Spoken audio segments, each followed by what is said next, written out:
Hello बच्चों, आज हम देखेंगे प्रश्नावली 1.3 जिसका पहला प्रश्न है जिसमें आपको बताना है शांत और अशांत दशमलव प्रसार। आपको संख्याएं दी है और उसमें बताना है कि दशमलव प्रसार शांत है या अशांत है।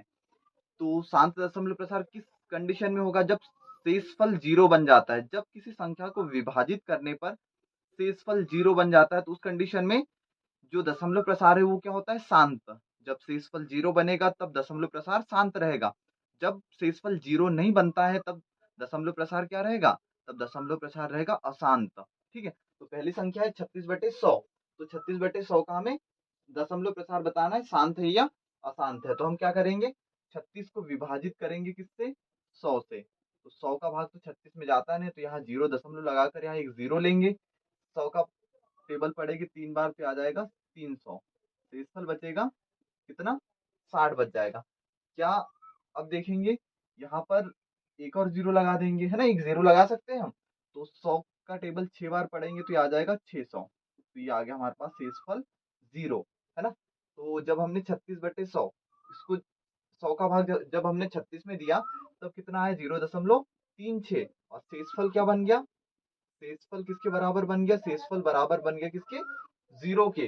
इसलिए 36/100 क्या है? 36/100 का दशमलव प्रसार क्या है? शांत है। ठीक है, क्या करना था हमें? हमने क्या किया? 100 का भाग 36 में दिया तो शेषफल जीरो बन गया। कितने बार गया? 0.36 बार। और शेषफल जीरो बन गया, इसका मतलब 36/100 का दशमलव प्रसार क्या है? शांत है। ठीक है, दूसरा सवाल है इसी में। दूसरा सवाल है 1/11। अब 11 से भाग देना है हमें एक में। एक में भाग देंगे हम किससे? 11 से। तो 11 का भाग एक में तो जाता नहीं है, तो जीरो दशमलव लगाकर यहाँ एक जीरो लेंगे। अब 11 का भाग 10 में भी नहीं जाता है, तो यहाँ एक और जीरो लेकर यहाँ पर भी एक और जीरो लेंगे। तो अब 11 का भाग देंगे 11 99। अब वापस से एक बन गया, हमारे पास सवाल में एक था और शेषफल एक बन गया। जब हम और यहाँ जीरो लगाएंगे फिर भाग देंगे, फिर और शेषफल में एक बनेगा, फिर और भाग देंगे, फिर और शेषफल में एक बनेगा। इसका मतलब क्या है? कभी भी शेषफल किसके बराबर नहीं होगा? जीरो के बराबर नहीं होगा। चलिए एक बार और देखते हैं। यहाँ जीरो लेंगे, एक तो जीरो हम ले सकते हैं, लेकिन जब दूसरा जीरो लेना है तो भागफल में एक जीरो लगाना पड़ेगा। फिर यहाँ जीरो लो तो 11 99 बन जाएगा। तो यहाँ और बच गया शेषफल एक, है ना। तो यहाँ पर क्या होगा? शेषफल हर एक स्टेप में एक एक बनते जाएगा और यहाँ पर संख्या रिपीट होगी 090909। ठीक है, तो यहाँ हम लिख देंगे जब हमने 11 का भाग एक में दिया तो संख्या क्या है? 0.09। ये रिपीट हो रहा है 0909, तो हम 09 पर क्या लगा देंगे? बार लगा देंगे। और शेषफल, शेषफल क्या है? जो शेषफल है, शेषफल जीरो के बराबर नहीं है, इसलिए 1/11 का दशमलव प्रसार क्या होगा? अशांत होगा। ठीक है, अब इसमें देखते हैं हम एक और सवाल, जो कि एक मिश्र भिन्न के रूप में दिया है हमें, है ना। मिश्र भिन्न को साधारण भिन्न में बदलना होगा 4 से 1/8। तीसरा सवाल, 4 से 1/8। जो मिश्र भिन्न होती है उसे साधारण भिन्न में कैसे बदलते हैं? हर और ये साइड वाली संख्या का गुना करते हैं। 8 चौक 32 और ऊपर की संख्या को जोड़ते हैं तो ये हो जाएगा 33/8। अब 33 में हमें भाग देना है किससे? 8 से। तो 8 चौक 32, शेषफल एक, फिर यहाँ दशमलव लगाकर जीरो ले लेंगे, 8 एकम 8, शेषफल दो, फिर यहाँ जीरो लेंगे, 8 दूनी 16, शेषफल 4, फिर जीरो लेंगे, 8 पंच 40। तो यहाँ आ गया शेषफल क्या? जीरो आ गया। तो जब हमने 8 का भाग 33 में दिया तो ये आ गया 4.125 और पूरा पूरा भाग चला गया है। और शेषफल क्या बन गया है? शेषफल है, शेषफल बराबर बन गया किसके? जीरो के। इसलिए 33/8 का दशमलव प्रसार क्या हो जाएगा? शांत हो जाएगा। उसके बाद है चौथा सवाल, 3/13, है ना। 3/13। अब 13 का भाग देंगे हम 3 में। 13 का भाग दे रहे हैं हम किसमें? 3 में। तो 13 का भाग 3 में तो जाता नहीं, तो यहाँ जीरो दशमलव लगाकर एक जीरो लेंगे, 13 दूनी 26, दो बार जाएगा। शेषफल कितना आ जाएगा? शेषफल आ जाएगा 14, है ना। अब यहाँ एक जीरो लेंगे, सॉरी सॉरी, यहाँ शेषफल आ जाएगा 4। फिर यहाँ एक जीरो लेंगे, 13 39, कितने बार चला गया? ये चला गया 3 बार। फिर शेषफल एक। अब यहाँ जीरो लेंगे, तो अब तो इसमें भाग जा नहीं रहा है, तो यहाँ एक जीरो लगाकर एक और जीरो लेंगे, तो 13 7 91, है ना। तो ये आ जाएगा शेषफल 9। फिर यहाँ एक और 0 लेंगे तो ये आ जाएगा कितना, 13 78, शेषफल कितना आ जाएगा 12। फिर यहाँ एक और 0 लेंगे तो 13 कितना आएगा, 13 117 आ जाएगा, शेषफल आ जाएगा 3।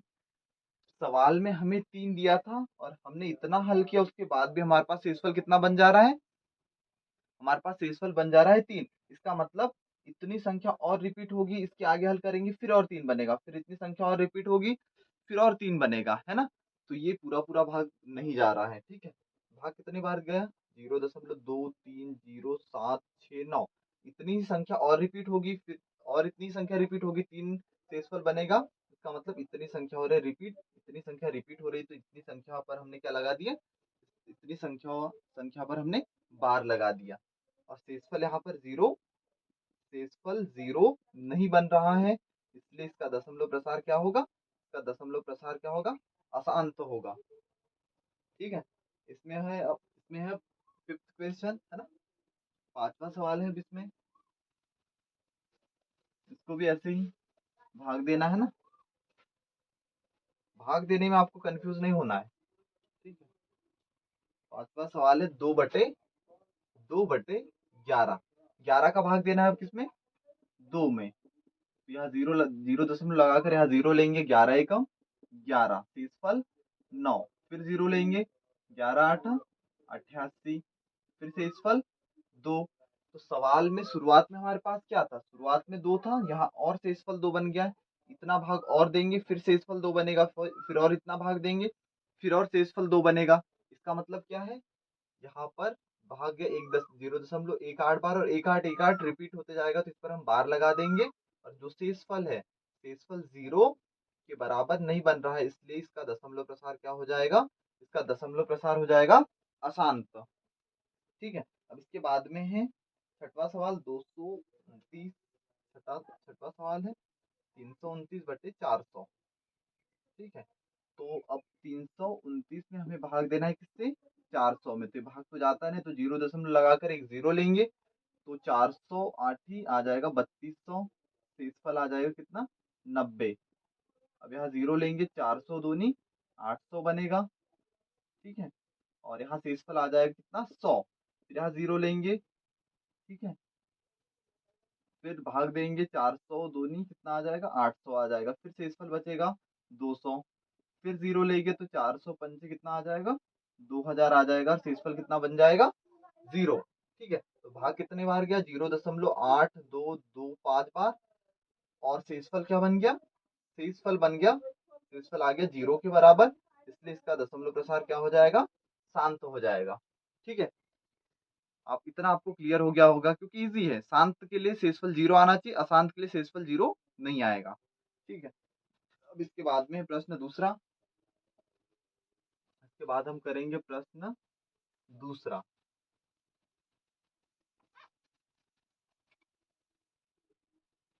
प्रश्न दूसरा है,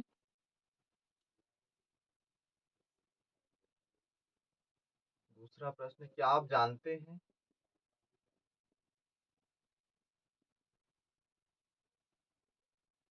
क्या आप जानते हैं कि 1/7 बराबरी से दिया है, 0.142857 पूरे पर बार है।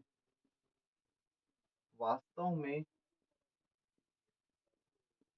वास्तव में लंबा भाग दिए बिना, लंबा भाग दिए बिना, दिए बिना, क्या आप यह बता सकते हैं, क्या आप यह बता सकते हैं, बता सकते हैं कि 2/7, 3/7, 4/7, 5/7, 6/7 की दशमलव प्रसार क्या है, यदि हाँ तो कैसे, है ना, ठीक है। हमारे पास इस सवाल में 1/7 का मान हमारे पास दिया है और बिना भाग दिए, मतलब 7 का भाग 2 में देंगे, भाग नहीं देना है हमें। 1/7 का जो मान दिया है, इसकी सहायता से, इसकी हेल्प से हमें इन पांचों के मान ज्ञात करना है। तो देखो हम कैसे ज्ञात करते हैं। जिन संख्याओं के हमें मान ज्ञात करना है उनको लिख देंगे 2/7, 3/7, 4/7, 5/7, 6/7। ठीक है, अब हम क्या करेंगे, 2/7 को हम लिख सकते हैं 1/7 गुणित 2, क्योंकि 2 का गुना 1 में होने पर वापस से 2/7 बन जाएगा, इसलिए हम 2/7 को लिख सकते हैं 1/7 गुणित 2। और 3/7 को लिख सकते हैं 1/7 गुणित 3। वैसे 4/7 को 1/7 गुणित 4, 1/7 गुणित 5, 1/7 गुणित 6। ठीक है, हमने ऐसा लिख दिया। अब हम क्या करेंगे, 1/7 का मान यहाँ रखेंगे, क्या है 0.142857 पूरे पर 12 गुणित कितना है 2। यहाँ पर भी रखेंगे 1/7 का मान, ठीक है, गुणित 3। यहाँ पर भी रखेंगे गुणित 4। यहाँ पर भी रखेंगे गुणित 5। यहाँ पर भी रखेंगे गुणित 6। ठीक है, हमने क्या किया, 1/7 की जगह ये मान रख दिया और गुना में 2 3 4 5 6 तक लिख दिया। अब क्या करेंगे, आप इस 2 का गुना कर देंगे पूरे में, 3 से, 4 से, 5 से और 6 से गुना कर देंगे। 2 से गुना करेंगे तो क्या आएगा, 2 7 14, 2 5 10 और 1 11, 2 8 16 और 1 17, 2 2 4 और 1 5 8 2.0, है ना। जब हमने 2 से भाग दी, 2 का गुना किया इसमें, तो ये संख्या हमारे पास आ रही है। यहाँ हम देखेंगे की बार कितनी संख्या, ये दशमलव कितनी संख्याओं के पहले है, तो यहाँ दशमलव 6 संख्याओं के पहले है। तो यहाँ पर भी दशमलव हमने लगा दिया 6 संख्याओं के पहले यहाँ, और 6 संख्या पर हमने क्या लगा दी, बार लगा दी। वैसे आपको क्या करना है, 3 का गुना करना है, 6 संख्याओं के पहले दशमलव और बार लगा देना है, 6 संख्याओं के पहले दशमलव लगाना है ना। और यहाँ पर 4 से, फिर 5 से, फिर 6 से गुना कर देना है। ठीक है, ये तो आप कर ही लोगे। अब हम हल करते हैं प्रश्न क्रमांक 3। तो हम प्रश्न तीसरा हल करते हैं, ठीक है, जिसमें आपको दशमलव वाली संख्या दी है और आपको उसे दशमलव के साथ में बार वाली संख्या दी है, और उसे आपको दर्शाना है, उसे आपको चेंज करना है, कन्वर्ट करना है किसे, p/q के रूप में, मतलब परिमेय संख्या में दर्शाना है। ठीक है, प्रश्न तीसरा, है ना। प्रश्न तीसरे में आपको दी गई संख्या को p/q के रूप में लिखना है, मतलब बटे के रूप में लिखना है, अंश बटे हर के रूप में लिखना है। पहला सवाल है 0.6 पर बार। ठीक है, तो मैं बताता हूँ आपको कि इस टाइप के सवालों को किस तरह से हल किया जाए। सबसे पहले जो सवाल दिया उसको मान लेना है हमें, उसे मान लेना है हमें, माना कि जो सवाल हमें दिया उसको मान लेना है x के बराबर। ठीक है, हमने जो सवाल दिया था उसको मान लिया किसके बराबर, x के बराबर मान लिया। ठीक है, अब हम क्या करेंगे, अब हम देखते हैं कि क्या डेसिमल बार वाली संख्या के पहले, क्या दशमलव बार वाली संख्या के जस्ट पहले है। तो यहाँ पर दशमलव बार वाली संख्या के पहले है, इसको दे देंगे हम समीकरण नंबर 1। ठीक है, अब हम क्या करते हैं, दूसरी स्टेप में जो बार वाली संख्या उसको एक बार रिपीट कर देते हैं। तो बार वाली संख्या 6 थी, तो 6 को हमने 2 बार लिखकर दूसरे नंबर पर लगा दी बार। ठीक है, बार वाली संख्या को हमने एक बार रिपीट कर दिया। अब क्या करेंगे, अब यहाँ करेंगे हम, अब हमें क्या करना है, यहाँ पर ये जो दशमलव है, दशमलव को वापस से बार वाली संख्या के पहले लेकर जाना है। इसका मतलब ये है कि दशमलव को एक अंक क्रॉस करवा के यहाँ लेकर जाना है। तो हम क्या करेंगे, एक अंक क्रॉस करवाने के लिए हमें 10 से गुना करना होता है। तो हम दोनों पक्षों में 10 से गुना कर देंगे, 10 से गुना करने पर, है ना। दोनों पक्षों में 10 से गुना करेंगे तो यहाँ आ जाएगा 10x, और ये यहाँ यहाँ जो दशमलव था वो चला जाएगा 6 के आगे, ये हो जाएगा समीकरण नंबर 2। अब हम क्या करेंगे, समीकरण 2 में से समीकरण 1 को हमें घटा देना है। तो हम यहाँ लिखेंगे समीकरण 2 ऋण समीकरण 1। ठीक है, समीकरण 2 क्या है, यहाँ घटा देता हूँ मैं। समीकरण 2 है 10x बराबर से 6.6 बार, और समीकरण 1 क्या है, x बराबर से 0.6 बार। अब हम इसे घटा देंगे तो ये हो जाएगा 6 बार में 6 बार जाएगा 0, 6 ऋण 0 6, ये आ जाएगा 10x ऋण x, ये आ जाएगा 9x। ठीक है, तो यहाँ क्या बन गया, 9x बराबर से दशमलव के बाद 0 हटा देंगे, 6 आ जाएगा। तो x बराबर से 9 गुना में है तो 6 के बट्टे में जाएगा। ये संख्या किससे कटेगी? 3 से। 3 दूनी 6, 3 तिया 9। तो x का मान आ गया 2/3। ये क्या हमारा आंसर है। क्या करना है इस टाइप के क्वेश्चन में? हमें जो संख्या दी है उसे x के बराबर मान लिया। फिर देखना है क्या दशमलव बार वाली संख्या के पहले है तो उसको समीकरण नंबर 1 दे दो। फिर बार वाली संख्या को एक बार रिपीट कर दो। फिर दशमलव को बार वाली संख्या के पहले पहुंचाना है और दोनों समीकरणों को हमें घटा देना है। तो x का मान जो आएगा वही हमारी परिमेय संख्या है, p/q के रूप में जो आंसर आया है ना, वो हमारी परिमेय संख्या है। ठीक है। अब इसमें दूसरा सवाल है 0.47 पर बार। 0.47 पर बार है। इस टाइप का प्रश्न आपके एग्जाम में बनता है ना। ध्यान से देखना है आपको। दूसरा प्रश्न क्या है? 0.47 और सिर्फ 7 पर बार है। सिर्फ 7 पर बार है। तो हम क्या कर लेंगे? सबसे पहले इसको मान लेंगे x के बराबर। x के बराबर हमने मान लिया। फिर हम देखते हैं कि क्या दशमलव बार वाली संख्या के पहले है। तो दशमलव तो यहाँ बार वाली संख्या के पहले नहीं, दशमलव तो यहाँ हो चाहिए। तो हम क्या करेंगे? एक अंक क्रॉस करवाने के लिए हम गुना कर देंगे किससे? 10 से। तो यहाँ दोनों पक्षों, यहाँ लिखेंगे दोनों पक्षों में 10 से गुना करने पर। तो ये क्या आ जाएगा? 10x बराबर इसे 4.7 पर बार। इसको दे देंगे समीकरण नंबर 1। ठीक है। हमने क्या किया? दशमलव को बार वाली संख्या के जस्ट पहले पहुंचा दिया। अब क्या करेंगे? अब बार वाली संख्या को हमें क्या करना होता है? एक बार रिपीट करना होता है। तो हम लिख देंगे 7 को 2 बार। अब क्या करेंगे? वापस से जो दशमलव उसको बार वाली संख्या के पहले यहाँ पहुंचाना है। तो और 10 से गुना करना पड़ेगा क्योंकि एक अंक क्रॉस करवाना है। तो यहाँ कर लिख देंगे दोनों पक्षों में 10 से गुना करने पर। ठीक है। यहाँ 10 से गुना करेंगे तो ये कितना बन जाएगा? ये 100 बन जाएगा। यहाँ 10 से गुना करेंगे तो ये दशमलव यहाँ पहुंच जाएगा तो ये आ जाएगा 47.7 बार। ठीक है। ये हो जाएगा समीकरण नंबर 2। अब घटा देंगे समीकरण 2 में से समीकरण 1 को हम घटा देंगे। समीकरण 2 क्या है? ये है 100x बराबरी से 47.7 पर बार। और समीकरण 1 है 10x बराबरी से 4.7 पर बार। ये आ जाएगा 0, 3, 4, 100x माइनस 10x, ये आ जाएगा 90x। ये आ गया 90x बराबरी से 43। या ये आ जाएगा 43 x बराबर से 43, 90 जाएगा बटे में। तो ये हो जाएगा आंसर। ठीक है। अब इसके बाद में हम करेंगे प्रश्न इसी का तीसरा प्रश्न, तीसरे का तीसरा प्रश्न करेंगे, है ना। प्रश्न तीसरा है हमारे पास में।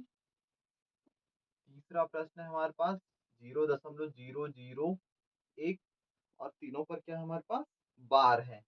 तो हम क्या करते हैं? सबसे पहले x के बराबर मान लेते हैं। जो संख्या हमें दी है उसको x के बराबर मान लेते हैं। फिर देखते हैं क्या दशमलव दो बार देखना है हमें। क्या दशमलव बार वाली संख्या के पहले है? 2 बार देखना है ना। तो दशमलव यहाँ पर बार वाली संख्या के पहले है तो इसको दे देंगे हम समीकरण नंबर 1 नाम दे देंगे। अब क्या करेंगे? जो बार वाली संख्या उसको एक बार रिपीट करना होता है। तो ये जो बार वाली संख्या 001 इसको रिपीट कर दिया और यहाँ पर लगा दिया हमने क्या? बार। ठीक है। जो बार वाली संख्या थी, बार तीनों पर है तो रिपीट तीनों अंक होंगे। 001 को हमने रिपीट कर दिया। ठीक है। अब क्या करेंगे? इस दशमलव को पहुंचाना है यहाँ, 3 अंक क्रॉस करवाने हैं। तो क्या करेंगे? 1000 से गुना करेंगे क्योंकि 1000 में 3 जीरो होते हैं।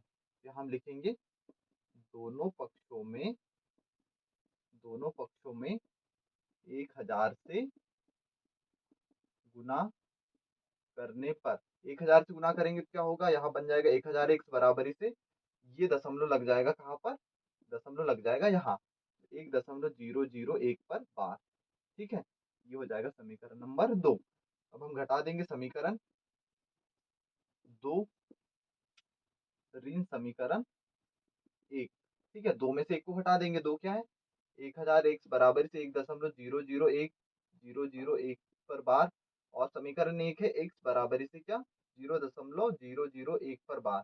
ये आ जाएगा जब घटाएंगे तब 0.001 और ये आ जाएगा 999 x। तो यहाँ लिख देंगे हम x, ये आ जाएगा 999 x बराबर से 1। दशमलव के बाद 0 उनको नहीं लिखेंगे तो ये आ जाएगा x बराबर से 1/999। ये हो जाएगा हमारा आंसर। ठीक है, आई होप कि आपको इतना क्लियर हो गया होगा। क्या देखा हमने पहले? प्रश्न पहले में हमने शांत और अशांत दशमलव प्रसार देखा। फिर प्रश्न दूसरे में क्या देखा? 1/7 का मान हमें दिया था 0.142857 पूरे पर बार, ये हमें मान दिया था। इसकी सहायता से हमें 2/7, 3/7, 4/7, 5/7, 6/7 का मान हमें ज्ञात करना था। ठीक है, फिर प्रश्न तीसरे में हमने देखा कि हमारे पास दशमलव के साथ बार वाली संख्या दी थी, जिसे हमें p/q के रूप में लिखना था, जो कि हमने आज सीखा है ना। प्रश्न तीसरे में सीखा कि कैसे दशमलव और बार वाली संख्या को परिमेय संख्या के रूप में, इसका मतलब p/q के रूप में दर्शा सकते हैं। Okay, thank you.